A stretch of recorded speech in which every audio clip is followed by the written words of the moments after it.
Well, hello, good afternoon, and welcome to this afternoon's Dementia Roundtable, where we're going to discuss how we can support people live better and for longer here in the North East, plus the community and economic benefits that are going to flow from that. And that's increased, given that we've now just had Prime Minister Truss announced, that's going to be top of our inbox and become increasingly important as we adjust to living with COVID, because we are going to have to live with COVID. And let's not forget that COVID is still here. But we're also increasingly facing a raft of cost of living challenges. And again, I think they're going to be with us for quite some time to come. I'm Johnny Timpson. I'm your chair for this discussion. I've got lived experience of supporting family and friends that are living with dementia. I'm currently a member of the Prime Minister's Champion Group of Dementia Communities. My community is the financial services industry, particularly the insurance sector, where I'm working for change. And I'm in that role by also being a member of the Financial Services Consumer Panel, which is a statutory panel, which has got an advisory, critical friend role, in relationship with the financial regulator, the Financial Conduct Authority. And I'm also a member of the Financial Inclusion Commission. I'm also a former Cabinet Office Disability and Access Ambassador for the insurance and banking sector. And I'm currently working with a number of members of the Scottish Parliament in pushing for the establishment of a Disability Commission or Disability Commission's office in a devolved Scottish administration to prioritise disability issues, to hold people to account, but actually, I think, and more importantly, to bring people together, share best practice, and create a movement to shape and develop disability policy. In my Prime Minister's Champion Group role, I'm supporting the International Longevity Centre Stemming with Dementia project, and I sit on the project's advisory group. So maybe we'll just start with some housekeeping. So there are no funds. Our exits are just down the stairs and out into the courtyard or Shells Road or Lane, as it would partly used to be called. In terms of toilets, there are just across the foyer outside. And we would really welcome people to comment during the session. If you want to do that, please use the handle ILCUK and hashtag Living Well with Dementia. And following our discussion today, Karen Inglis, who's the champion for Newcastle, is going to take us into Granger Market, see what the market's doing to meet the needs of people with dementia. So let's maybe just briefly introduce ourselves and maybe share, what living with dementia means to you. I'll start with people who know, but we'll go on to the colleagues online. After that, basically, I'm then going to introduce, but ask Andrew and Professor Louise Robbins to basically give some context, some North East context for our discussion. And then we'll really move on to the discussion itself and bring everybody in. And right, well, enough for me. Let's have some introduction. So if I start with Andrew. Thank you very much. Good afternoon, everybody. Very nice to be here with you all. My name is Andrew Keelty, as my sort of lovely name tag seems to suggest. I don't know if you guys can see that online. I'm a medical affairs partner working for Roche. So for those of you who don't know about Roche, it's a biotechnology company that develops diagnostics and medicines for a variety of diseases. We've obviously been supporting ILC and Future Health in terms of their initiatives around dementia this year. And I'm happy to just be here to kind of get a broader understanding of what the impact is for people with dementia and their care partners on a more day-to-day basis. Thank you. Alice. Hi, I'm Alice Ribbon from Newcastle City Council, and I work in economic development, doing work around kind of employment skills. I'm looking forward to hearing discussions today. Hi everyone, Ian Thomas. I'm Destination Director at Newcastle Gates Initiative. So my role is we were looking at how we improve the experience for all visitors to the city. That's kind of the health plan. I'm Trudy Hills. I'm the Customer Disability and Mental Health Manager at West Banking Group, part of the Prime Minister's Champion Group, and like Johnny was previously one of the, weren't called Access Ambassadors then, but Sector Champions for Finance. And I guess I'm here to really look at it from a financial services point of view. What can banks do? My experience of living with dementia is actually through people I've met through doing work that I'm doing or through customers. Hello, I'm Karen Inglis. I am Community Wellbeing Lead and the Dementia Friendly City Lead for Newcastle City Council. And I think part of our role is around that kind of perspective. And so whilst I sit in adult social care, and there's a huge role for adult social care in our health colleagues, we also know that all of the other things that impact on our lives, including, you know, being able to go to the shops, going to restaurants, whatever that might be, is really key that people living with dementia have access to all of those things we all have. Yeah, I'm from North Tyneside, and I actually sort of came across dementia a number of years ago in a local authority, and there was a small group used to meet of carers, and invited me along one day, and I went along to hear the stories, which were actually very sad. One sort of wife of a chap who had dementia told me how she used to drive out at night to a car park, and sometimes she wanted to commit suicide. So since then, that was a number of years ago, within the council, we made sure that all our members, staff members, have dementia training. It's not perfect, don't get me wrong, but at least they're all thinking about it. We'll work with businesses in the borough to make it a more friendly place for people to go shopping. And if they are willing, they have a sign on their door which tells whoever they're with, do come in, and there's a seat provided for people, and they can be there as long as they are. But my concern is that, and I don't want to get into politics, but finances are very, very short, aren't they? Yeah. And one of the things that I feel very strongly about is that we'll have to care for those people, what we're doing for the carers. Because if you don't look after the carers, the burden is twofold, threefold sometimes on the local authority. So it's really, really important that this is put to the top of one of the agendas that people are looking at today. So that was my story. I think that's a really good point, and I think to some extent when we talk about health and social care policy, we forget about the value of the body, the huge contribution of carers. Louise. I'm Louise Robinson.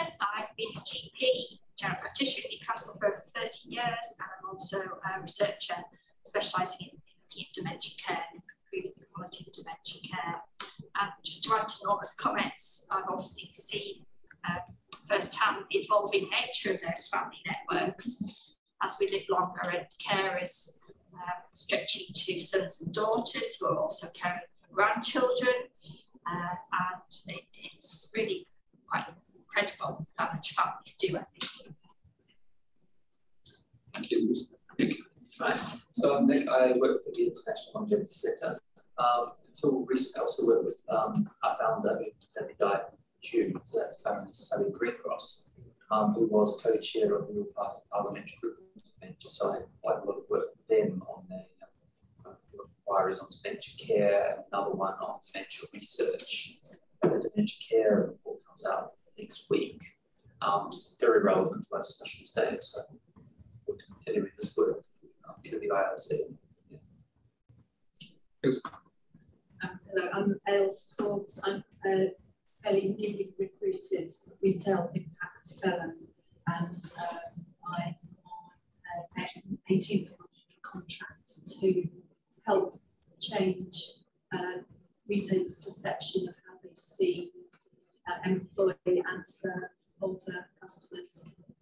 But that also has been extended across the life course, so we can make shops a more welcoming place, then everybody benefits. And my experience evidence of dementia is limited. I have a friend whose mother she's caring for her mother at the moment. But I had a call with a colleague of the organisation just last week, and he said he's looking after his father who has dementia. He goes shopping 3 times a day.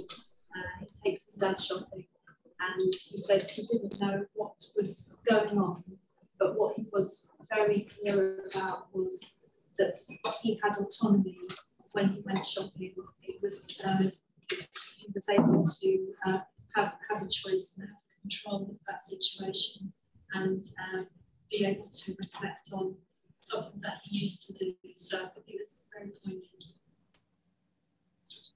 Emily. I'm Emily Evans. I'm Communications and Engagement Officer at the ILC.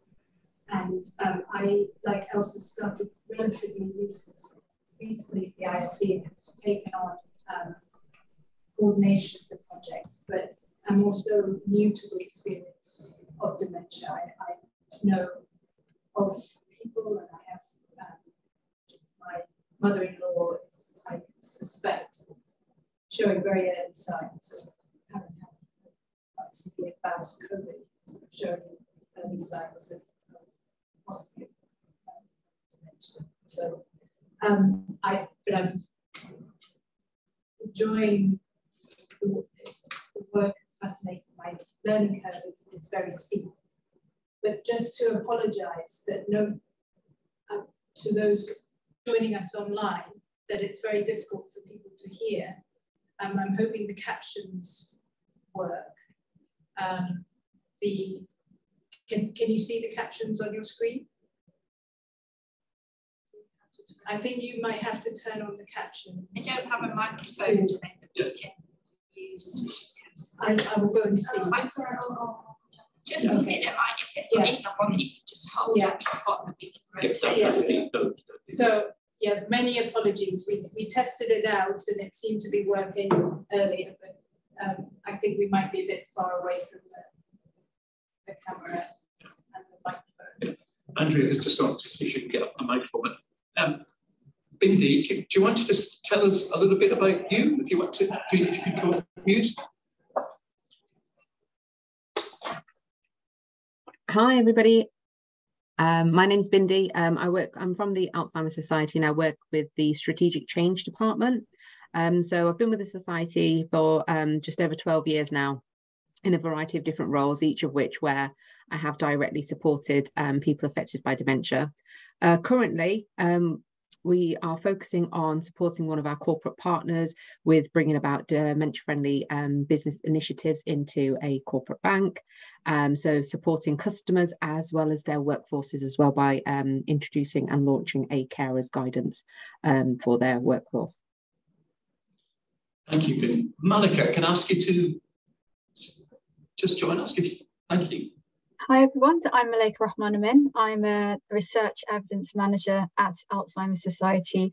So we're sort of generalists who feed dementia care research evidence into our influencing and operational activity. So Bindi's our kind of more specialist person, and I'm very much more a generalist in terms of our knowledge on dementia care research. Thank you, Malika. Nigel, good afternoon. Can I ask you to just introduce yourself and say a few words about your role? Yeah, my name's Nigel. I live in People's Republic of Swansea. I'm chair of the Three Nations Dementia Working Group. I'm a member of the European Working Group. And our business these days is, since lockdown, has been webinars. But I'm lucky because I run a Saturday and Sunday social as well, where I'm able to put the questions that you put to me to groups of up to 30 people. And I haven't done a report or anything, but I mean, if you want me to do a rundown of what they've said about the questions you put to me, I can do that for you. There needs to be a lot of work done on things like shopping, banking and transport. People are not confident at all, particularly transport. They do the best, and when the assisted travel works, it works brilliantly. But it only takes one bad experience to knock people's confidence. And as regards shopping, retail and banking and stuff like that are missing out a turn because people are not going because they don't feel confident. So therefore they're not spending their money directly. And that affects the footfall in the shopping centres, obviously. I've got a feeling that part of every person's induction should be dementia friends, dementia awareness training before they take up a role of customer facing for everybody. We got one supermarket in Swansea that's doing that, and it. Hello there. It's a bit sinister that was all of a sudden for anybody who's watching Capture. And I'm very interested in being part of this group because I think it's about time there was a focus and a general highlighting of the issues that people on a day-to-day basis face, people like myself with a diagnosis. Thank you, Nigel. Have we got Karen on the? Is Karen with us today? She's left. I'll try and bring her in. Yeah. How about Dawn or? No, I think that's it. That's us. Because Glenn's also left. He can be here. Right. Okay. So, Andrea, just a quick introduction from the new role. Why? Sorry, just Dimension technical issues. So I'm Andrea. I joined the ILC in July as a summer intern. My background is in journalism, covering topics for health, science, and longevity. And yeah, I have a keen interest in longevity and the aging process and how it affects not only the individual but also society. Thank you. Well, now we all know each other. Let's move on, shall we? So, Ilse, can I just introduce you and talk about our objectives and the sessions in detail? And really Nick to talk about the work of Sally, and I'd like to say as well, it'd be appropriate to do. Yes, of course. Yeah. Just a little bit about the ILC to start off with. We were established in 1997, so we've been functioning for about 25 years. We've published over 250 reports, so a substantial amount of research and data from everything about vaccines to the longevity dividend.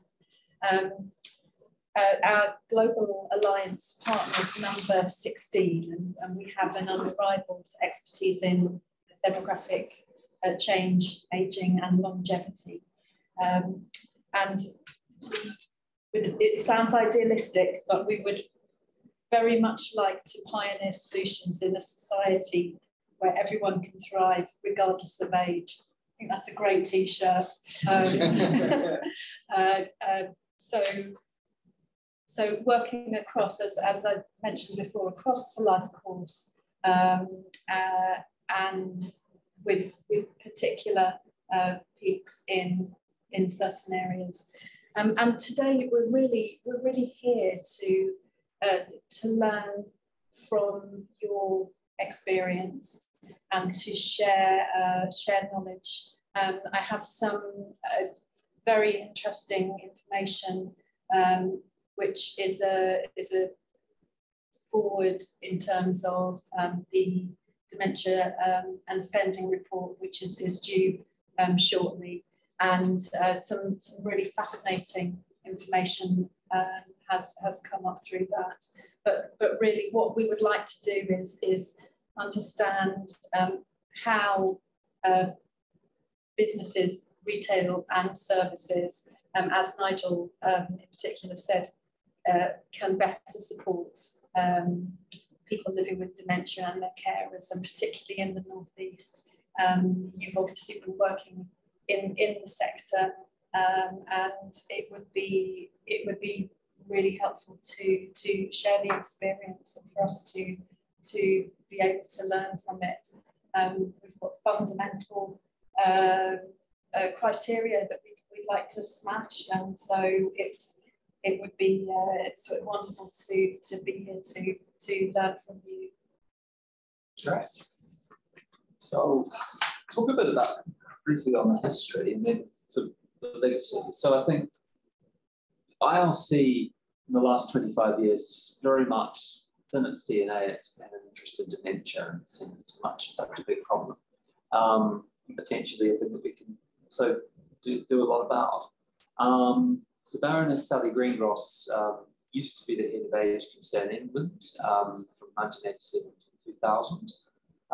In 2000, she became a baroness, went to the House of Lords. And one of the issues that in the 22 years that she was in the Lords that she really has a phone for was obviously dementia, also more broadly brain health. And she did a lot of work on things like social prescribing, recent elder care legislation, she had amendments on that. And it's a lot about social care reforms, and it was very much because the majority of social care sort of dementia, or that's part of care needs are. So that was really a lot of what she did in Parliament, and had a lot of, over a number of years, was one of the main advocates who would raise dementia until quite recently. I'm sure that many other parliamentarians who raised this often with Sally did. So really taking it forward, we're now, what came out of a lot of that work and a lot of the work we're doing on this project is actually, there is a longevity dividend that basically we're going to have much older, more people living to an older age than before. And of that, there's sort of, in 2018, consumers spent 319 billion, 54% of the UK's consumer spending, and that's going to increase to 550 billion by 2040. 2040 is quite a significant year because the projections are that the number of people living with dementia currently in the UK, it's 800,000. That's going to be 1.5 million by 2040. So this is a growing market. This is a growing number of consumers. Any research done by the Alzheimer's Society has found that people living with dementia, list shopping is one of their favourite activities, but we know there's many barriers to that, and there's looking at a bit of ways to overcome that so we can actually benefit them, but also benefit the whole economy.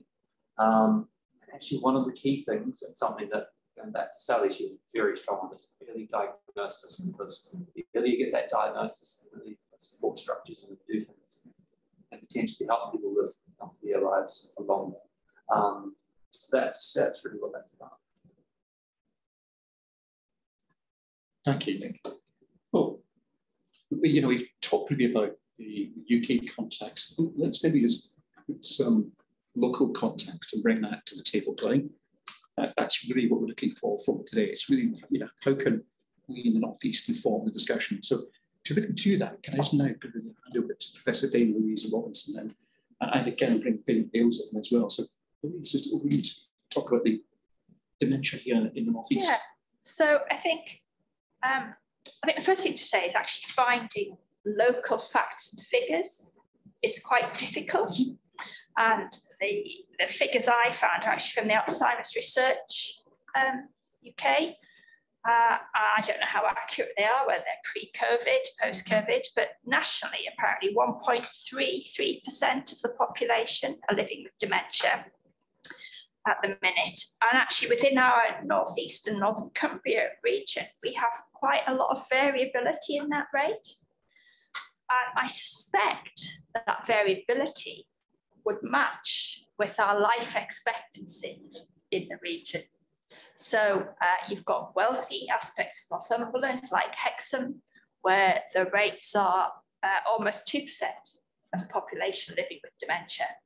But you go to our more deprived areas of the region, like Easington, Gateshead, and they dropped to just over 1% of the population. And I haven't looked, but I suspect if you looked at life expectancy across the region, that's where the correlation would be. Because we know that the biggest risk factor for all forms of dementia is increasing age. So the longer you live, the greater your risk of getting a dementia.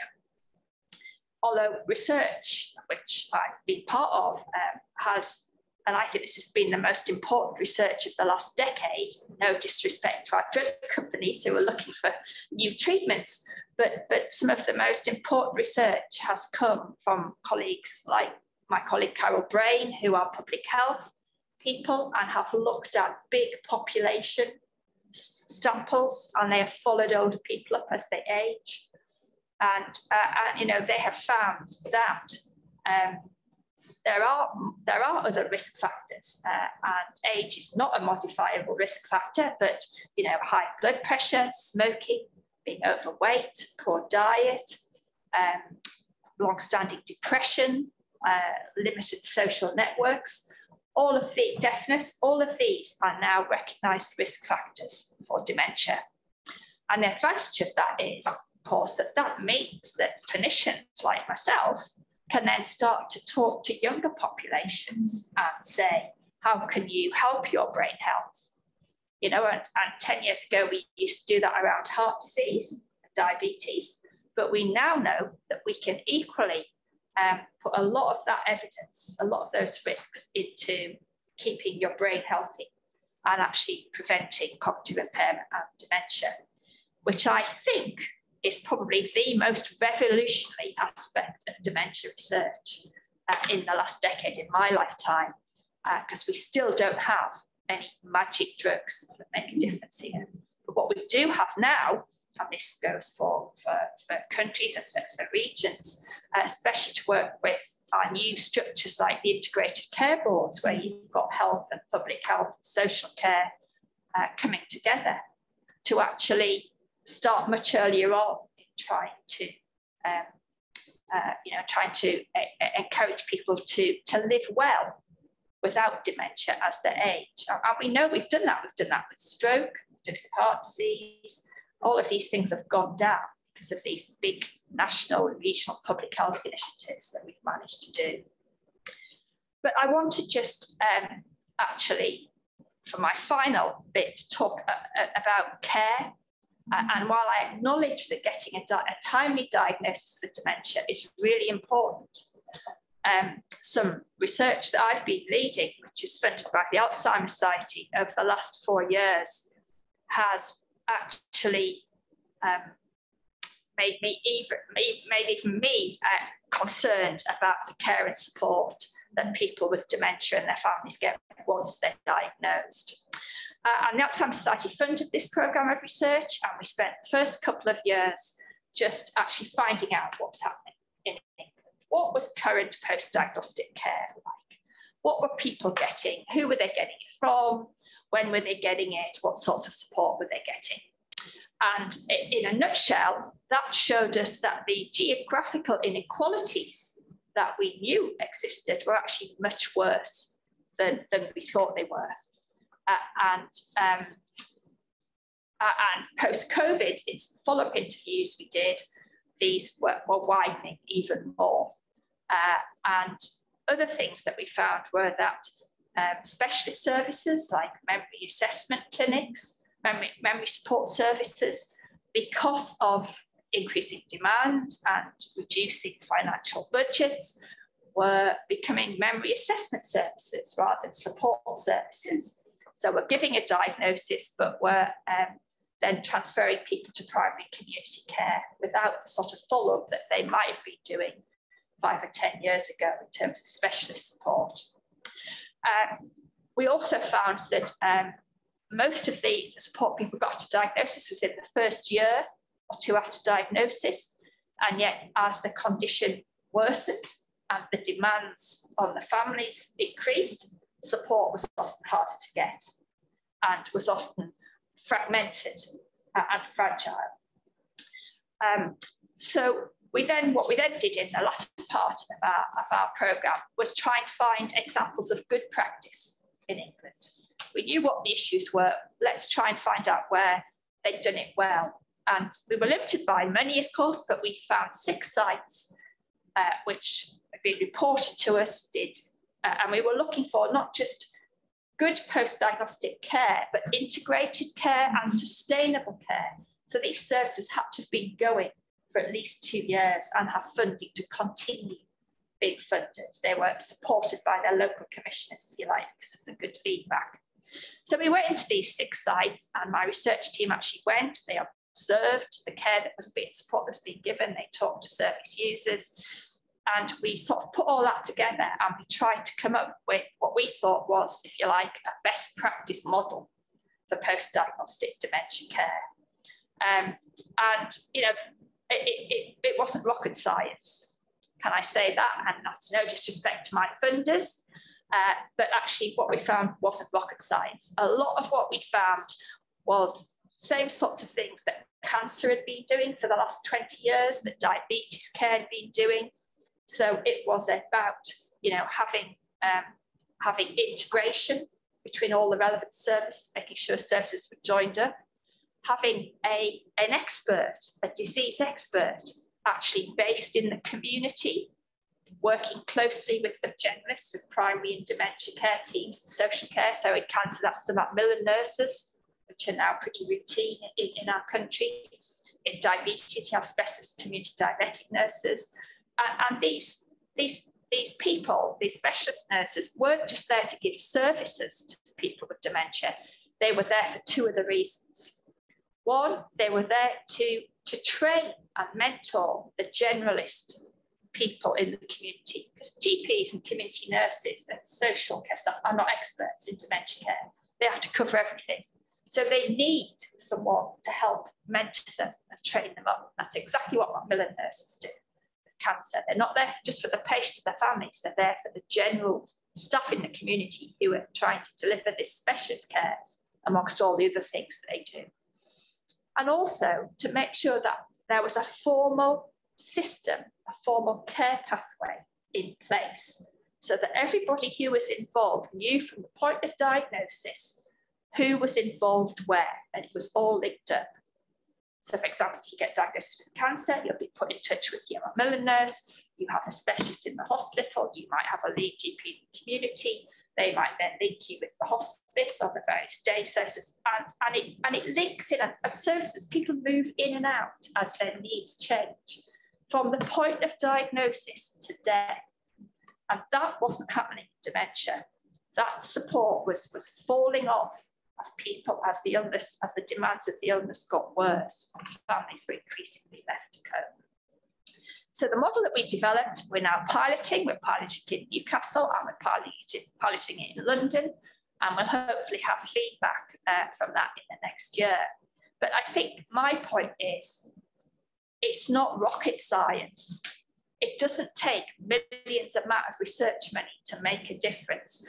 And in health and social care, I'm not talking about finance and shopping, but in health and social care, we can learn lessons from other illnesses and just mirror this. And why shouldn't we? Because dementia is a long-term illness, just as cancer is, just as diabetes is. And increasingly, people are living a lot longer with this illness. So I think that's all I want to say. Thank you, Louise. It's possible to give a kind of bigger picture. Yeah, sure. I just wanted to run through a few points which might be of use, and I'd very much like to share. And this goes back to the topic of shopping. And as Nick rightly said, there is a commercial potential, if you like, because we found that KPMG in 2016 advised businesses to focus on an aging consumer base rather than the millennials to drive growth, and that spending by consumers, which this is a really interesting one, spending by consumers aged 50 and over is expected to rise to 63% of the total customer spend by 2040. So you think, as we were saying, the shopping sector, the retail sector need to get their act together, because they will be welcoming people that will be spending in their shops. and also that it's regular things. Talking about my colleague and his father, he goes in 3 times a day, and to have that support in a retail environment and a regular face, and somewhere that cares and has customer service will bring dividends. The percentage of 80s, so it's 80% of people with dementia listed shopping as one of their favourite activities, but yet 63, I think it was 63% of people with dementia believe shops aren't doing enough to help. So I thought that was a very interesting statistic. And 16% of people with dementia don't use public transport. It's too daunting. And I think it was it that said I think it was Nigel that said one bad experience is enough to just put you off. And one in 4 will just now not go shopping because the experience is too challenging. So even amongst retail, there's an awful lot to do in terms of changing retailers' perspectives. But there is, if you want to put it in a commercial way, there is an opportunity to be had. And I think we were talking earlier and saying there's a lot of good work going on in this space, but it's not necessarily broadcasted. And if there was a national scheme that was right across the board in terms of retailing, flagging up with stickers on the doors, or something very easy to see in every high street, we are dementia friendly, or come in, we have a seat, we will take our time with you, we have people on tills rather than terrifying self-service tills, to be able to have some sort of facility that would immediately flag up would be of great assistance. So I'm just at the beginning of my kind of journey in terms of working out how we would work with retailers, but certainly there will be a lot of evidence coming from the spending report, which is launched very soon. Oh, thank you. It's actually interesting. I've wearing my insurance industry hat. I've spent 30, I kid you not, but 35 years around the table, numerous different national and local government initiatives looking at the development of care support, care in the community, and care in residential settings. And as part of that, there have been numerous family focus groups. Just looking back over 3 decades, I think the one takeaway I've always had over that whole period from families is basically them saying, this really challenging what you were saying, Louise, is that despite the number of people with dementia, we've got statistics. We know we've got a large dementia population in our aging society and community. But despite that, you speak to individual families and they will tell you they just feel alone and unsupported. And the more progressive the condition, the more unsupported that you feel.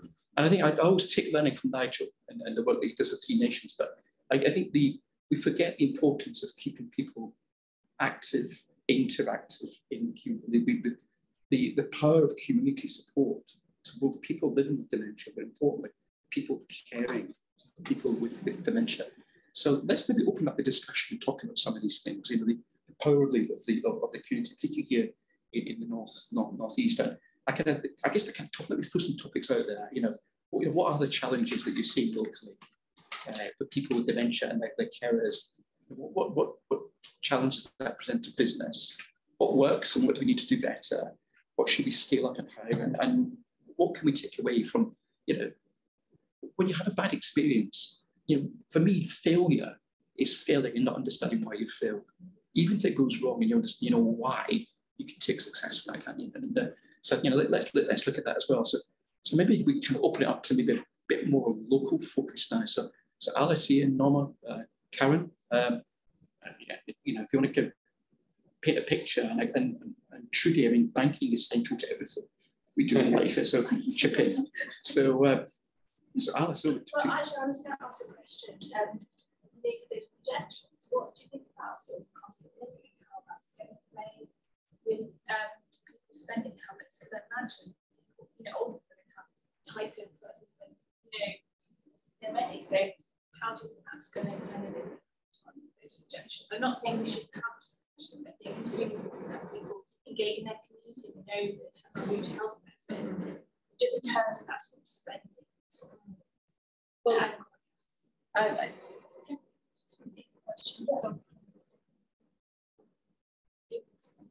sorry, Alice, can you just repeat the question, please? Oh, sorry. What was my question? Anyway, I was just asking a question to Elsie about just in light of sort of the cost of living, really, and that impact on, you quoted a sort of stat about how people would be spending this much for PMG, etc. Just the cost of living and how that could impact on people's spending habits.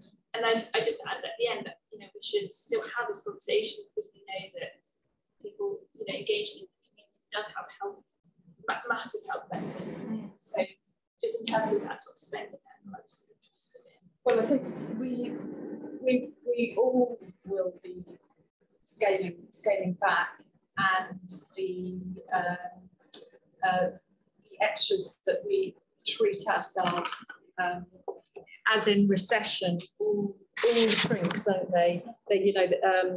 You go from something larger to something smaller and less often. So I'm reflecting back on recession spending, and everyone is tightening their belts. I mean, the retail sector is having a horrendous time at the moment. They're being asked for deposits from energy companies for up to a year in advance, and even making sure that retailers are open to receive those customers is going to be hard, particularly the independent ones. So the prognosis is not great. I think the other problem is the speed of this crisis and the fast-moving pace. So even when we sent out the agenda and started thinking about this meeting, things weren't nearly so bad. And, I mean, the prognosis was quite hopeful, but I think the short answer is we don't know how it's going to impact. From a government policy point of view, I think there's two things. For older people, I think it depends if they continue with the triple lock policy for pensions, because actually that may, if they continue that and they can adjust for cost of living, depending how they do that, that may mean that actually older people may still actually be better off than some younger consumers. The other thing is what happens with social care and paying for social care.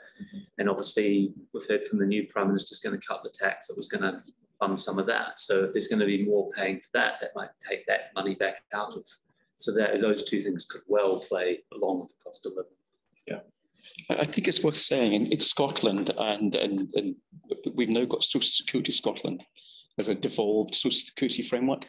And there's a lot of work in Scotland now. Basically, it's the Scottish Social Security Scotland have linked up with fintechs, and they are proactively reaching out to families now to basically make sure that they are accessing the raft of UK and Scottish benefits and grants that they're entitled to. And as response to the cost of living challenges now, they're now also looking at things like social tariff schemes that people can access as well, just to help build the financial resilience of families that are maybe that more vulnerable, not just got dementia, but any other conditions. Norma. I think one of the things that does concern me, and I have to get back to the fact that funding, to be quite honest, is a major problem to all of us who want to do better. Over the years, because I'm in local authorities, that public health people have been cut. Yeah, they were doing some really great work, prevention. Where's that gone? Secondly, we had some money initially to have a person within the authority who could go out and visit families and actually addressing their concerns immediately. But that's gone because we haven't got funding. And then there was the other thing, as far as I'm concerned, is that we also, within our business community within the council, who would go out and work with businesses, they had sort of someone to help them to develop which shops would put up the notice and address the concerns. So I'm sorry, and I don't be negative, but there's a lot we could do with a little bit more funding. Yeah. Karen. And I take on board all of those comments, and I think the whole issue is very, very complex. And I've just written some things down as I was kind of listening. So, and I think what happens is we have lots of very small initiatives. So think about Newcastle. We've had initiatives like Slow Shopping, which is about speaking to retailers and taking some of those things that might impact on people being able to shop easily. So the tannoys are off, the music isn't played, there's maybe seats so that people can take a little bit longer. Those things are often short-lived, they pop up for a little while, they rely on ad hoc funding. But we know they make a difference, not just to people living with dementia, but people with other cognitive disabilities. You know, many of us don't really like, you know, ABBA playing at 20 decibels when we're trying to do things. I think there are things about how we are all shopping. So, you know, you can go into a shop and there may be a couple of sizes of things, and then they say, oh, well, we can get those ones online for you. We can order it, but you've got to come back in 2 days. If you've got dementia, you might actually forget to go back. Yeah. So those kind of things, a lot of online shopping is very, very complicated to navigate through. I think many people with dementia, my experience, and I'll confess now that I actually have lived experience of supporting people with dementia.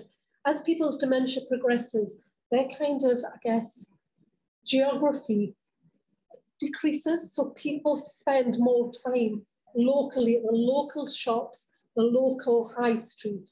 We have seen huge dissemination of services. You know, I'm not wanting to, you're next to me at a bank, you try to go into a bank and speak to a human, it's a huge issue. Many of those smaller things have disappeared.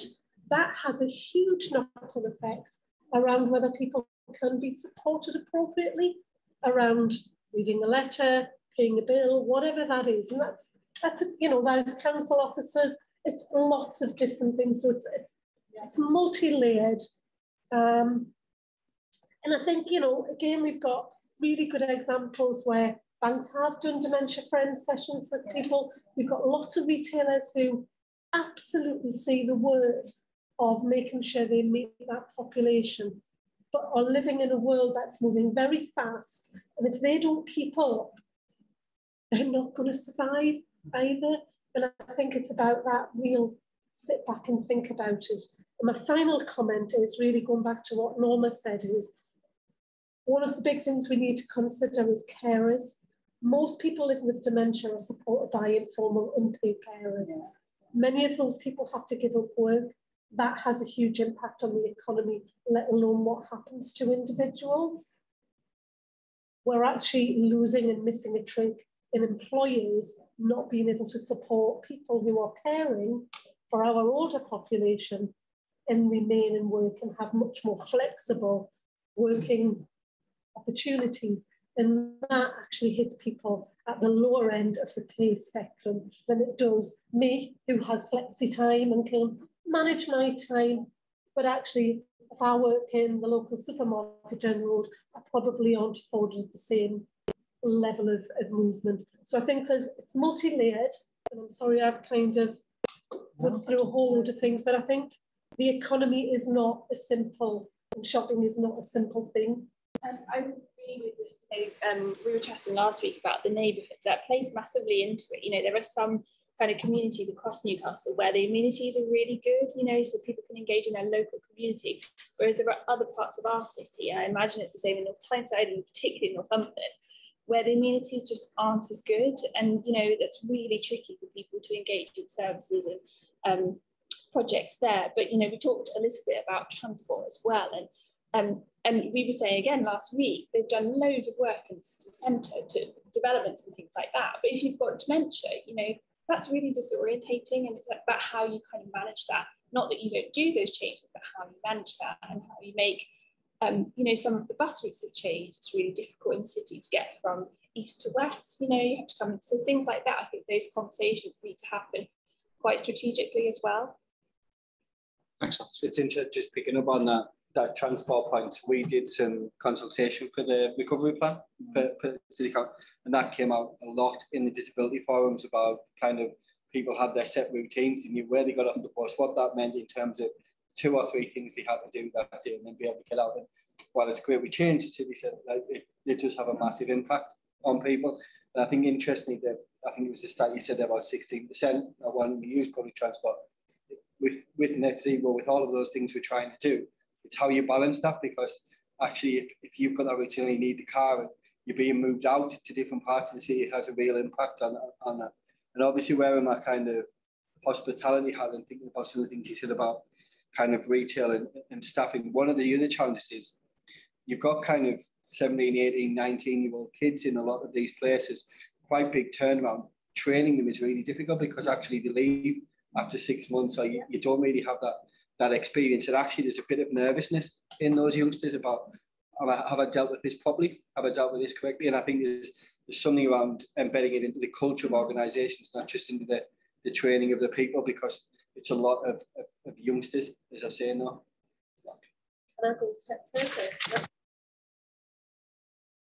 Absolutely. People in schools understand what dementia is, so we've actually sorted it out before people actually go into the adult world. So come with a level of knowledge. There's a huge job to do about everyone. Everyone out there has a little understanding of exactly what's going on in the dementia world. It's just not schools, I think it's everyone. How they perceive people at certain levels, it's very strange. There's a assumption that once you get to a certain level, you can't do anything. That's a really good point. I don't know if there is an area in the national curriculum that deals with the process of aging, you know, forgetting trauma, forgetting disease, but the natural process, which would be so valid, so that there is an awareness. You're talking about, you know, making sure that intergenerationally across the board, that there is an awareness from you know, school upwards. Yeah, absolutely. We bring you in, Trudy, can you? Thanks, Johnny. So I mean, like you, Karen, I've been thinking a lot, hearing lots, and from a financial services perspective, you know, the training, you know, and you make a really good point about you train people and then they leave. The turnover is really difficult. Obviously in banking, and Johnny will know this from insurance, you know, we have a lot of regulatory stuff that we have to train our people. That always takes preference because the regulator says if you don't do it, you know, so how do we try and get that balance between what the regulator says we should do, and actually should they be the ones that are telling banks this is actually part of your regulatory training? Be an easy way to get around it. I also think that it's not, and I had this conversation with Jeremy Hughes on the champion group. If we get it right for dementia, we get it right for so many other conditions, you know, not just cognitive impairments, but for neurodiversity, and actually just generally, and your point, Ian, about culture is so important. But then I'll put my, you know, multinational, you know, multi-country hat on. You know, the bank doesn't do it by area, and that was the other thing. So it's interesting coming into the Northeast and not knowing very much about the Northeast. You know, we will train those people the same as we do where I come from in the south. But actually, is that right? And it's making me think a lot about, how do we get that local knowledge in it as well? Because that's when it becomes meaningful. And Norma, you mentioned stories when we were talking beforehand. For me, that's so powerful. Stories are just the way that people can understand it, even if they have no experience at all. And, we have a lot of colleagues who have never encountered it. They just don't, in some cases, they've never even encountered disability. It's getting better because we have obviously mixed education now, but there are still some people who probably have never come across anybody with a disability. So, the schools thing's really interesting as well. A few thoughts there. Thank you for that. I mean, it's interesting because Karen had mentioned the importance of employers. Now, within larger employers, I've got a big inclusion, diversity, equity focus. And a lot of them will have, they're called ERGs, employee resource groups. And invariably, you see those resource groups are focused on particular issues: gender, ethnicity, sexual orientation. In my experience, the resource group that's always missing is disability. And within disability, maybe a focus on needs of conditions like dementia and the need of carers. So I think there's certainly, from a large employer perspective, having an employee resource group, an ERG response for disability, I think is a clear ask. And you can drop that down into further education. You can drop that down into the higher education syllabus as well.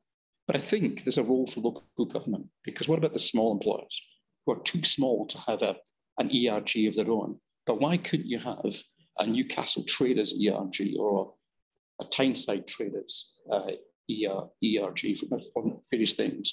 It doesn't have to be you could set something up on a business community, local community type basis, and we give people access to dementia friends. And again, large firms, a signature of many large firms is the number of dementia friends, colleagues that they have that are trained. But sadly, a lot of that is one and done, and is not. Going back to the point I think that Louise mentioned about having that, having the dementia nurse in the community, but having the dementia expertise and go-to person in your business is maybe a thought. Just on that point of ERGs, Johnny, and I'm really pleased to say that we do have a disability ERG, and it's a very strong one. So I'm really pleased we've got that one. But actually, for me, it's about the sharing of best practice that, again, is so important around all of this stuff. And how do we, for people who are getting it right, whether they're small, big, in the middle, how do they share that with other retailers, other banks? And I know that I know who Bindy's working with, and there's particularly in banking and insurance, there's a lot of competition law that we have to be really careful of. How do we get rid of it? Because for me, and I've said this quite publicly, I don't think there is competition in this realm, but there is, if that makes sense. And I'm sure in retailers, there probably is those that are like, well, we wanted to be the first one to do, I'll use the sunflower lanyard as an example. How do we break down that competition? And I'm sure that applies in the Northeast as it does in the Southeast as it applies in London. Yeah. Just a thought. Well, I've noticed that you're wearing a sunflower lanyard. So, and that brings me back to, let's bring it back to the Northeast and talk about traders in the Northeast, hospitality in the Northeast, pubs and clubs and marketplaces. So how do we recognise that person that's got an unseen, non-visible disability? How do we recognise a carer? And how could we improve it? Is a thought. Part of me thinks actually do we need to recognise things. So when I was caring for somebody, I didn't need to have a label as a carer. What I needed to know was where did I go to get the information I needed at the time I needed it. So that was timely, good information that helped me do whatever I needed to do at that point in time. But I also think, having worked in the city and having had a number of initiatives, we had a dementia advice centre in a shopping centre in the Outer West of Newcastle, which was actually in a library. And lots and lots of carers and people living with dementia were using that service. They knew if they just turned in, it had no stigma, it didn't have a dementia label, so people weren't going to a specific service. But they knew that on certain days, there were people who were social prescribers, who supported carers specifically, who were from the health service, who were physiotherapists, all sorts of people would be in that space and they could ask questions, or they could just sit and have a cup of coffee. Because for some carers and some people living with dementia, that's all they wanted on that day, was to feel safe in a place. They picked up books from our library services, so many library services, I don't know if outside of Newcastle, but I would imagine they're the same. There are specific books around supporting people to get knowledge around dementia and understanding things. And I think there's some basic things that we can do. So often the things that prevent people are things like being able to use a toilet when you go out. You know, if the bus is late, you're on the bus, you're having a huge panic, you may well have continence issues. Some of those things are hidden and secret, but actually if you could make sure people could get access to toilets that were accessible and not newfangled with blow dryers and water that comes out of everywhere and soap and all of those things that confuse out of everybody. But I think some of those things are really, really important. And it's not necessarily about being recognised, it's about having the access. Oh, do you know, Karen, thank you. Because I mean, I think I mentioned earlier on, like, you know, that when I spoke to a lot of dementia families, the thing that always came up was loneliness. The other big issue that always came up was access to toilets. Yeah. So I think, and that is a long-standing issue and one I think we need to address. Yeah. Nigel, I'm sorry, I'm conscious that you are aiming to leave us about 3 o'clock-ish. Is there anything you'd like to say? Well, I can't speak about the Northeast, but can I speak generally about what, as a person living with dementia and peer support groups I run, what really irritates them? Because there is a national perspective, because what happens in Newcastle happens in Cardiff, happens in Newport, happens in Wolverhampton. What do you mean by dementia friendly? What do you mean by, what do you understand about that term? When you say dementia friendly, what are you talking about? Are you talking about a whole service, particularly within an establishment for people with dementia? Or are you talking about little adjustments, which makes our lives easier? And you won't get a better understanding of the challenges unless you talk to people who are actually living with the challenges on a day-to-day basis. And the way forward is to co-produce these services, talk to us, get inside our experiences, live them with us, walk in the shops so we can tell you why unmanned checkouts are a minefield in a supermarket. Why assisted shopping, although advertised, rarely happens. And sometimes you have to sit around for half an hour in the cafe while they find somebody to go around with you. Have a look at the stress that somebody may have on a multi-stop journey on the rail, where we're not sure that the assistance is there, even though it's pre-booked, and is absent on the tube. You know, I've never known it to work on the tube. Understand our culture. I come from a Romany culture. That's my background. I was born into the Romany culture. And it irritates me, don't irritate me, it pisses me off when people say, oh, these are hard to access groups. Well, of course they are. If you don't understand the culture, and if you just walk in, because they have a different way of viewing their older people. There's more value in the Romany culture. So be culturally curious, be culturally appropriate, understand what you're doing. As I said earlier, I don't think enough work's done talking to us. And by us, I mean the whole collective thing. There's this, it's an argument I have. I'm an advisor of the Welsh government, and when they give me sort of 45,000 people living with dementia, I have a lot to say about that. Any disability, and dementia is a disability, goes through the family like a wrecking ball. I don't need to tell you people that. So within that sphere of that one person with a diagnosis, 10 other people carry it with them in various degrees. And that means you're dealing with much bigger figures than you think you are. In other words, that 45,000 very quickly becomes 500,000. You can't cure my dementia. It's with me all the time. It's with me right now. And everybody here is affected by my dementia. But what you can do is you can make little adjustments, which makes my world much easier to live in. Like sort of insisting that all new employees in the banks, for instance, have a dementia awareness training program or some such, delivered by people living with the experience, if possible. Get us in there to talk to people. I talk very often to the police. When a problem with one particular branch of the police service, who, when they found one guy wandering and he had no identification on him, and they fingerprinted him, and they found that he committed a motoring offence 30 years previous to the time they checked him out, and he hadn't gone to court. So the poor lad was locked up because they wouldn't let him go. He was living with dementia. Now, we have to bend the rules sometimes around people's disabilities to say that if a guy walks out of the toilet in Wetherspoons and he hasn't had his fire, it's not because he's, it's because of certain reasons why. I think the magic bullet is intergenerational work. I think the sooner you get young people involved, the better.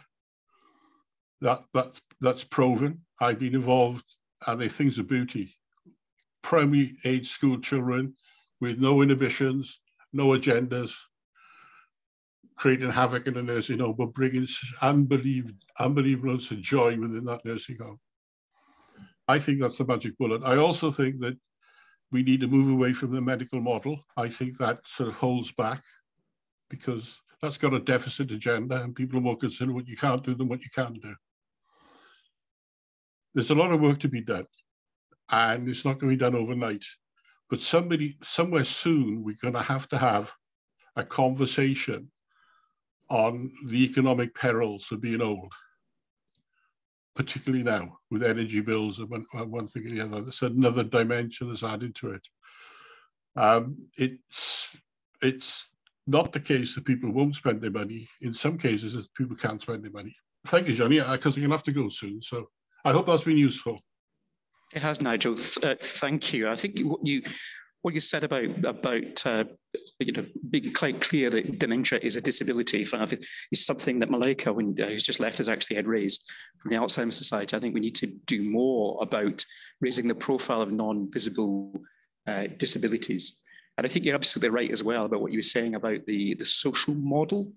One of just thinking to what Trudy said, actually, one of the developments, the breakthroughs we have had with the financial services regulator is the regulator has basically stipulated that when you're designing any new product and service and you're reviewing an existing product and service, you have to check it's inclusive by design and informed by lived experience, which is great.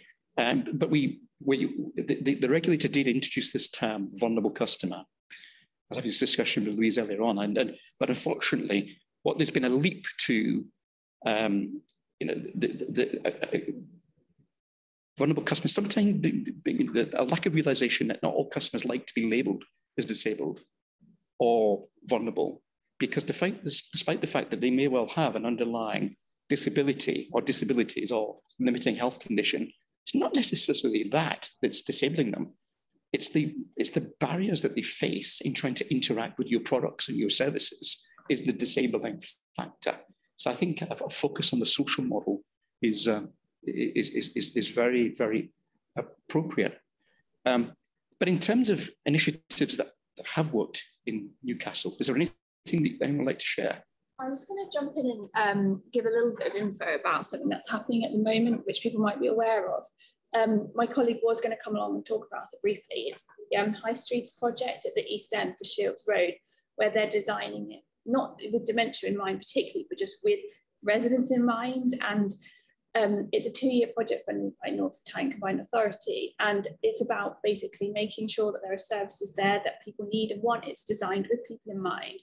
And touching on kind of what people were saying about intergenerational sort of aspect, that's kind of key as well. So that's in progress, you know, they're consulting people at the moment. But that's an example of hopefully something that will transform the local communities and is done with people's views and input in mind.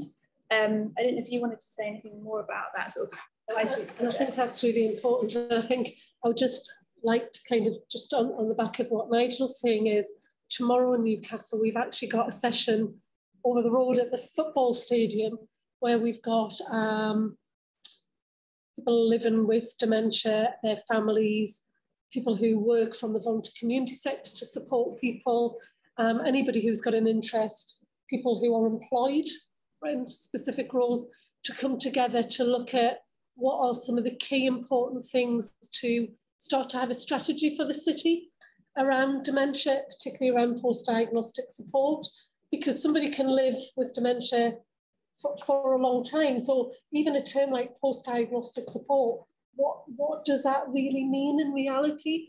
So starting to really unpick some of that. So hopefully that will be a really co-produced piece of work, Nigel. I'm kind of looking over the shoulder, looking at you. So I'm hoping that is really co-produced. And I think what that will be is the start of further conversations about what are the most important things for people and how do we get those things in place, whether that be talking about future planning, whether that be about how people get out and about, who are the other people we need to bring into that. So that's what we'll be doing tomorrow afternoon. So it feels like there's a lot happening this week, all of a sudden, after a very quiet 2 years. But again, just really thinking and learning from those 2 years, because people have had a different experience. Not all of it has been negative, but what can people tell us is really important to them, and taking it from there. So that's not specifically about retail, but I'm sure, you know, people getting out and about and just having a life is part of that. Yeah. I think it's really important to be quiet on. So you want to bring about change, talk to people who are suffering. You know, too often it's been the people at the top who've been delivering things about we think know what they need, and they don't. And I think it really is important to talk to, and I'm sure you do that with, and you've got a lot of evidence, Louise, and what you've been doing, talk to people about what their needs are. I think the one thing the question I have is, why is dementia different? Yeah. Why is dementia, a lot of this stuff, I've been listening to this conversation for 30 years now. Yeah. And talked to lots of people with dementia, both personally and professionally, and the issues have not changed, whether you're talking health, whether you're talking community. And I have no answer to this, but in the last few years, I have seen certain changes that are health related have huge social impact and generate change on a massive level. So, for example, the body positive movement, you know, and now a range of models being used, and an increase in sizes in clothing, that has really just happened in the last few years. But that, you know, that has, the speed with which that has changed has been amazing from a social or political impact viewpoint. Actually, the negative effect of that is a lot, you know, we are seeing rising levels of obesity. So actually that positive social political change is actually having negative change at a health level. However, my point is that is something that is a social political issue that within a few years has really gone from having this amount of awareness to this and change. But like with dementia, still saying the same things, and yet we're an aging population. And we're continuing to age, but dementia there's something about what is different about dementia that I don't know the answer to, but I don't know whether it's ageist, I don't know whether it's not sexy enough, but we just don't seem to be able to get that momentum, apart from when we had David Cameron's Prime Minister's Challenge. But we don't seem to be able to sustain that momentum that just produces change. And actually, you know, from a discrimination perspective, from a European court perspective, I'm not an expert here, but you look at people with dementia's access to lots of things, not just health services. And I think you can have politically a lot of challenges here in terms of their ability to access. You know, you look at everything going online. You know, I've given up trying to get a bank statement sent to me. But I need that for my business, but that's just not how it is. It's all online these days. Health services are increasingly doing the thing. So it's the power. There are certain youth has power in our community, and a lot of things associated with age do not have that same power. I'm not saying that, you know, the younger generation don't have issues, they do, but the way in which things change, I think it's very interesting to look. Because I think if you take dementia as an example, that's one where we're saying the same things that we need to say. And people living with the illness are saying the same thing. Yes. I can identify with that with all the focus groups that I've been on for a few decades. But is there anything, in terms of government, it's a local government policy. Johnny, I have to go. Bye. Thank you, everyone. Thank you, Nigel.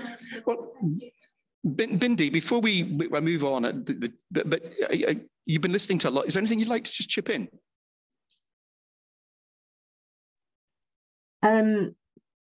Yes, there's lots. I mean, there's lots of valid points that I've agreed with. In particular, yes, with what was just mentioned about the social changes that we've seen around, and I agree. I've worked with the society for over 12 years, and I do find it really sort of sad that the same issues that people affected by dementia sort of, you know, I don't want to say complain about, but, you know, raise as problems are no different to what they were 12 years ago to now. And like, you know, I'm sorry, I didn't catch your name.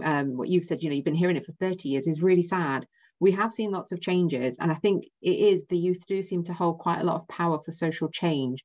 And it's been great to see that those changes come about. But I wonder then, we hear it time and time again, Nigel referred to it as well, about, you know, having young school children, you know, who have no agenda, who are completely innocent, you know, being more receptive and wanting to learn more about dementia and being able to communicate those messages back home as well with their own communities and their own families is definitely a key forward. But it's trying to bring about something that is consistent and works in that way, but at the same time having something that does work and does impact on businesses as well, businesses and retailers, to want to make the change, not just, again, because it's a tick box and because there's a training module that you have to complete, but to truly understand the impact of, you know, what dementia is like, you know, what non-visible disabilities can be like for, you know, for people who either have the condition or, again, are supporting one. Because, again, Nigel made a really valid point of it's not just the individual with the diagnosis, but the amount of people that are in their life who are affected, you know, on different levels, different degrees with that dementia diagnosis. Thank you, Bindi. So just moving back to the local government agenda and here in Newcastle, is there anything you think that can be done to really encourage the raising the awareness of dementia support need, care support need, getting more businesses to join, say, the access to toilet scheme, for example? I mean, that might even mean some sort of business break, tax break, if you make your appropriate toileting facilities and things like that. But I'd welcome your thoughts on how you could move the policy agenda forward, any experience you've got of dementia actually impacting local policy thinking. So I kind of guess, unfortunately, Councillor Kilgour was on the screen, but she's gone. So Councillor Kilgour has championed Newcastle being a dementia-friendly city since 2016. So that's quite a length of time. And what I would say is that was actually, it started because that was lobbied by some local community people who wanted the council to do something. And we did adopt the Alzheimer's Society kind of dementia-friendly community model. Although I know there's been some changes. What I think has helped has that has gone through a number of our elected processes. So we had cabinet policy where it was cross-party agreement. We've had some of our elected members who sit on planning committees and other committees who now sit there with a lot more knowledge around what that might mean for somebody living with dementia. Obviously, like everywhere else, people change roles. So you've got to keep it up and you've got to keep going. And some of it is about actually finding just opportunity. Yeah. So as Alice said yesterday, earlier, about the work around building streets and the levelling up and the new community kind of hubs of shopping, you've got to kind of be in there to keep reminding people around what that might mean for somebody living with dementia. We use our spaces and places, so yeah, we're going to go down to the Granger Market. That started quite small, but started with making sure staff in there had dementia awareness. Now some of those people have gone, but it just was talking about retailers in a place and just having conversations. And some people will engage, some people won't. We haven't got power to kind of make everybody do things, but where council's got a civic role, they can do some of those things. And we can talk to businesses. So when this building was very first built, the loos downstairs had beautiful signage to get in, but actually didn't have very good signage to get out. But they responded really quite quickly to some of that. So again, it's just about those very small steps on big things, but they can make a huge difference. And I was going to add, do you know if there's anything in the council where we've got, say, a cross-officer sort of working group, you know, that would include, say, economic development, who would talk to businesses, who would include transport, who would kind of have those strategic conversations, because something like that, you know, at very much an officer level, could, you know, ensure that those conversations are happening. It might exist already, and I'm not sort of aware of it. There isn't, but that's definitely something that we could look at. I think a bit like we talked about before, resources are often squeezed so tight. So dementia-friendly city or dementia-friendly work is often an add-on. Adult social care, where I've worked for 36 years, the things that we would have done around prevention, early intervention, supporting people long-term, that is not the world we live in now. So people are assessed for need.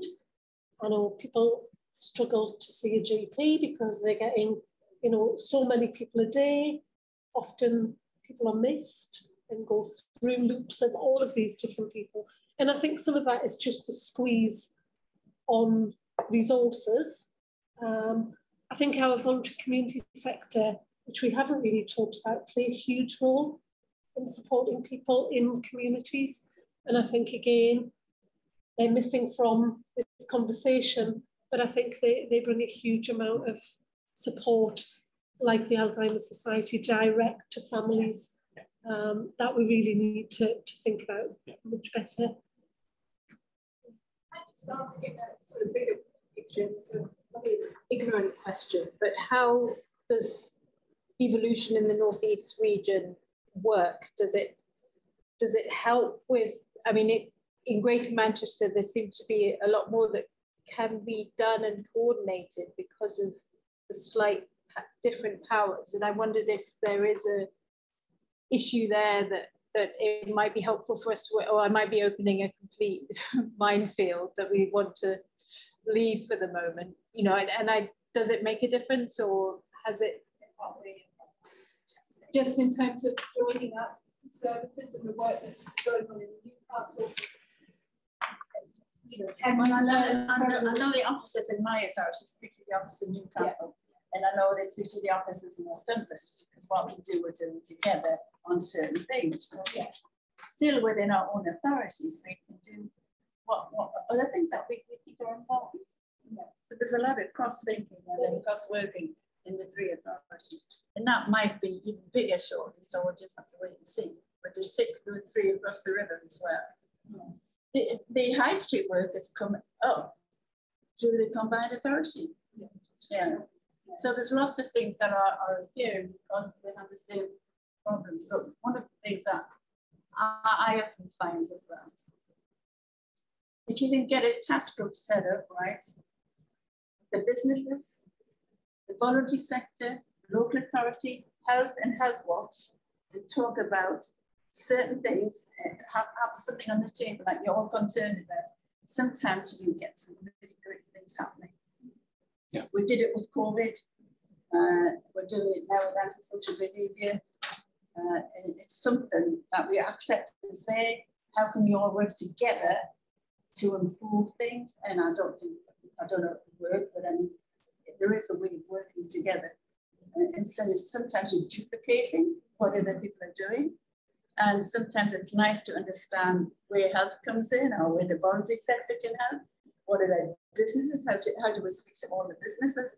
And it has worked very, very well with COVID and now with antisocial behaviour. Yeah, it's interesting you say that, Norma, because I mean, I've done some work on trying to get close to the NHS's social prescribing agenda, where basically saying the NHS actually and link workers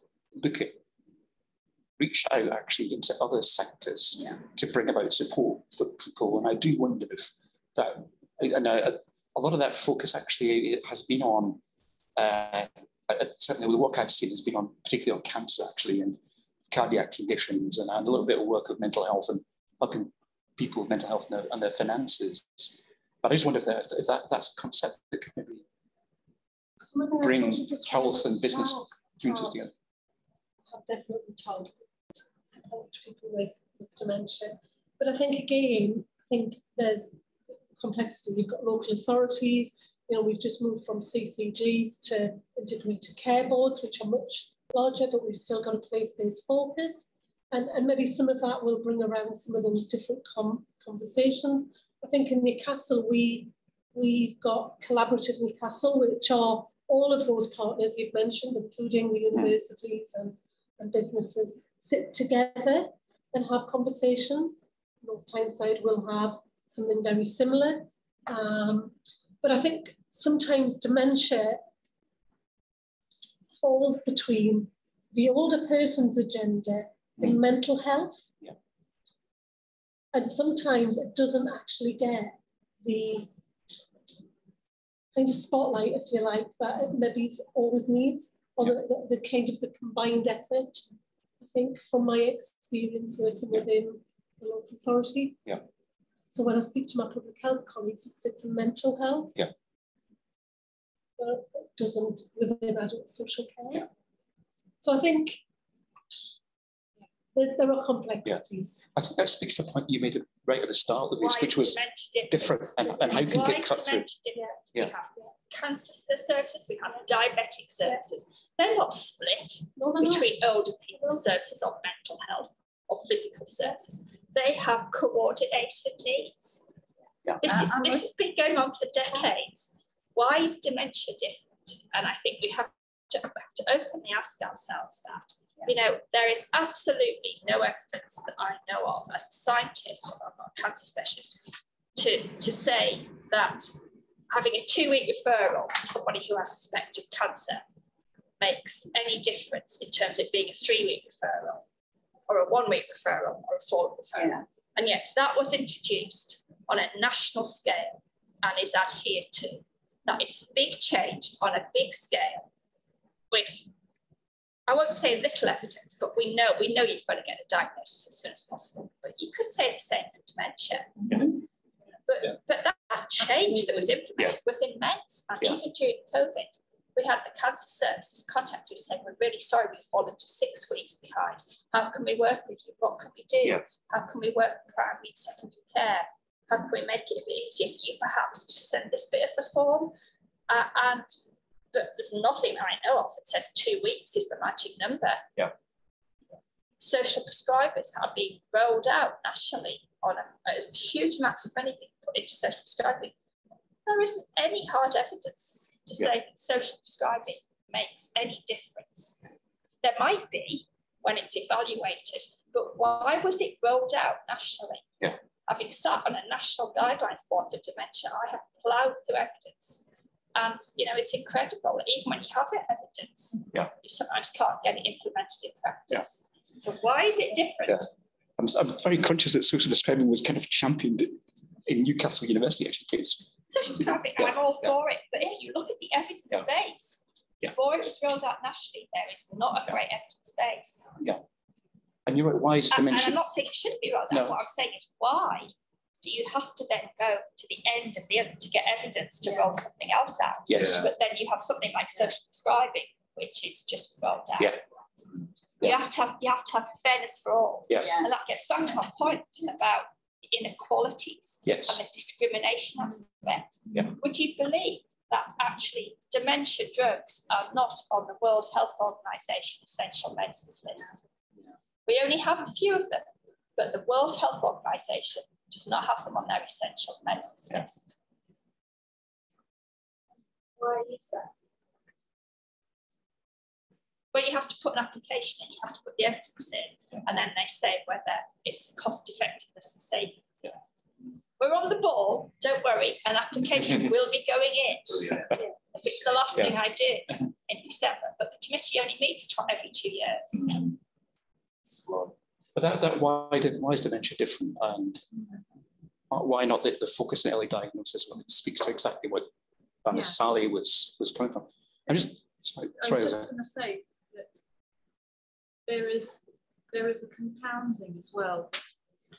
You're not just talking about the person with the diagnosis of dementia. You're talking about the carers, and the immediate family or the friends around, which will need to care for that person eventually. So it's multiplicious, isn't it? Because you have one diagnosis which then affects other people at the same time, and to put a responsive early care system, a systemic system in to support and continues to support when that gets worse is so important. Isn't it? I think you're right. I mean, I think it speaks to all disability, but particularly dementia. When, disability is an intersectional issue. Yeah. And and I agree. I'm very conscious of our time, and we've got about 10 minutes or so. But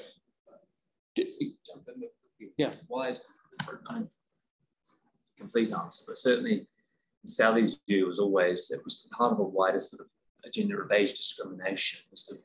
There's this view that dementia is an older people's.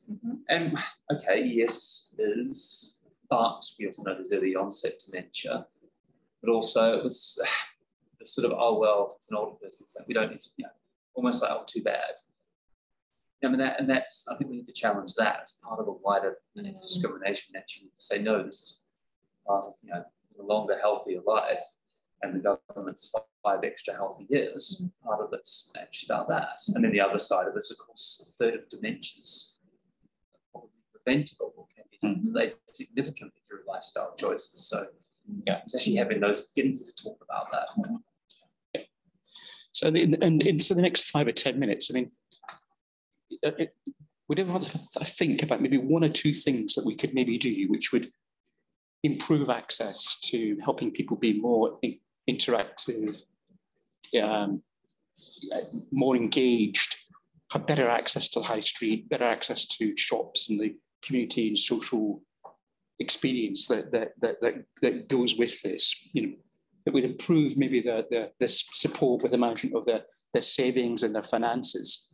Any kind of thoughts, recommendations anyone like to make? I was just thinking about this from a kind of tourism and hospitality point of view, and I think we've talked a bit about this before, but I think this is where championing some of those businesses that do it well, or at least trying to highlight and showcase. Normal knows she's attending the tourism awards in the background. How do we kind of build this into the tourism awards, so it celebrates some of the tourism and hospitality businesses and really celebrates them?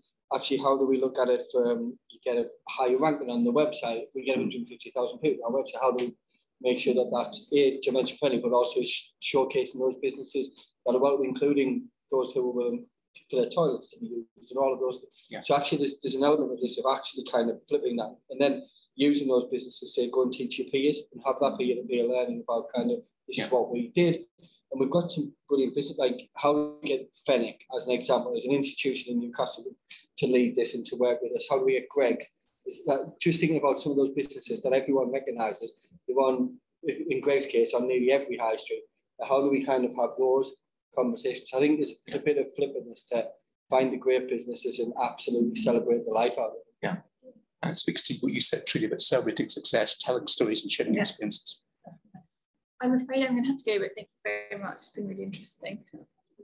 Thank you, Alice. Nice to see you. Any thoughts? Anyone to have any?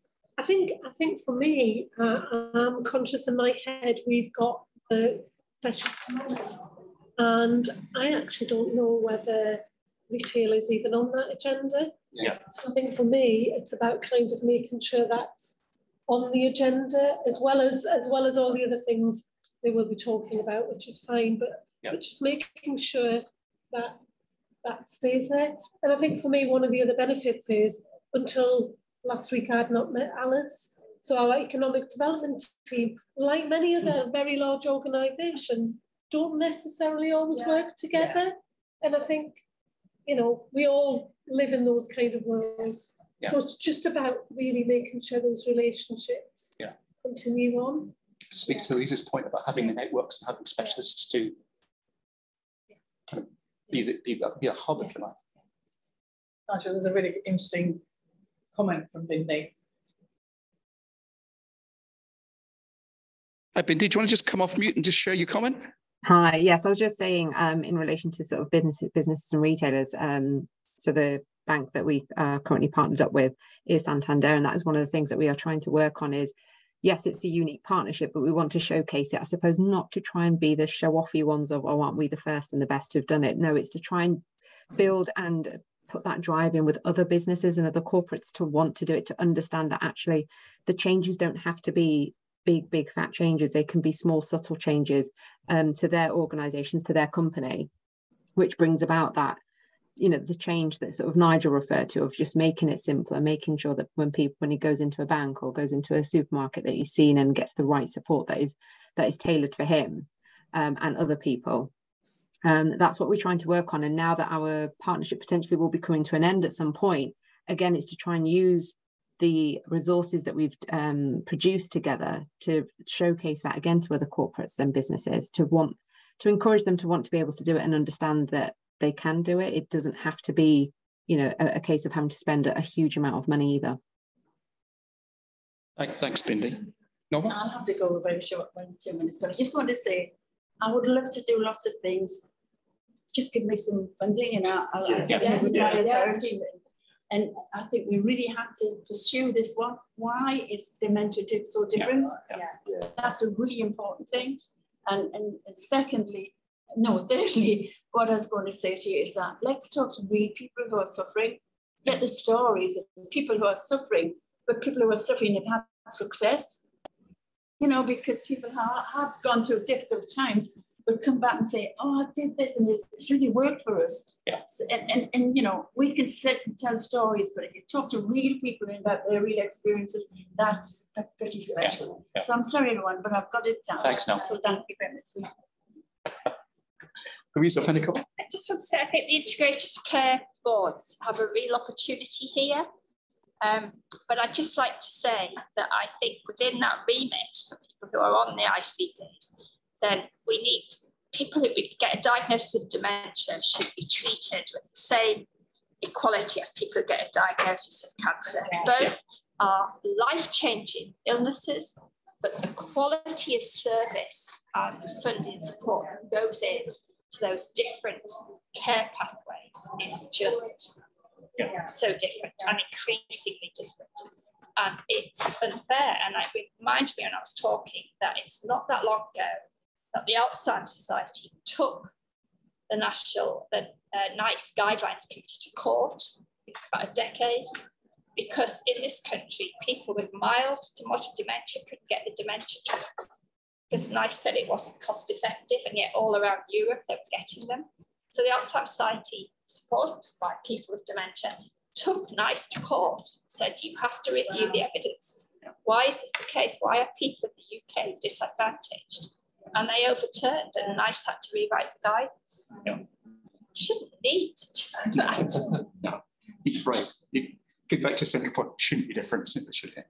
So I'm just conscious of time. So before I close the meeting, so Alice, Ailsa, Emily, do you want to just say a few closing remarks and kind of round up if you like? I would just say thank you very much for coming. We've got a lot of messages. Like, as Norma said, one of the key messages is to speak to the politicians, ask why dementia is so different.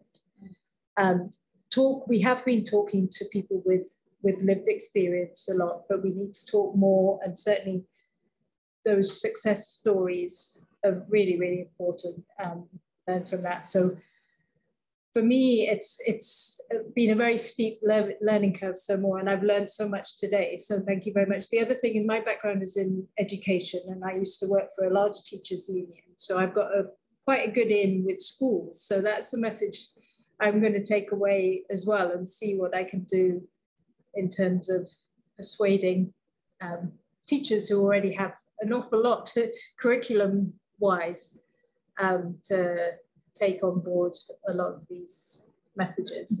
And I think there's something we could do in terms of some classroom-based materials, possibly working with people like Nigel, with yourselves, on them, Alzheimer's Society, and Trudy, and maybe produce something like that, but some way down the line. Yeah. Thank you very much. Thank you. Ilse? Oh, I'd like to echo what Emily's just said. I've found it absolutely fascinating, the points that have come up this afternoon. It's given me a lot to consider, and I think the headline for me is why is this so difficult? And I'm finding with older people in advertising and marketing, you're just hitting a brick wall here. And I think,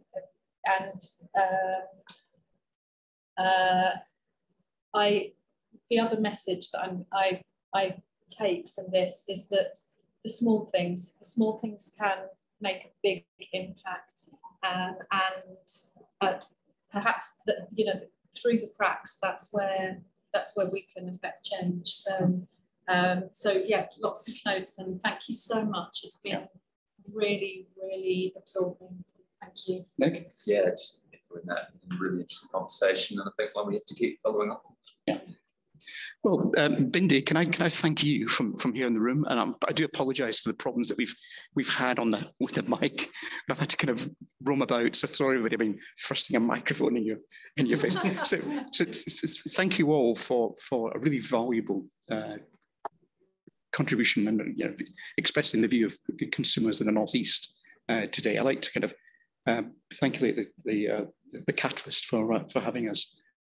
And well, you know, the conversation started today. This isn't the end. We start from here, and I think the thing with Nick's start actually is just sharing some of the experience that you've brought to consumers here in the North East, Karen, with your introducing us to Granger Market. So, kind of over to you. So, thank you, everybody, and Nick, thank you to Andrew. Sorry, thank you to the guys at Roche for your support. Thank you. Johnny, thank you for walking around with me.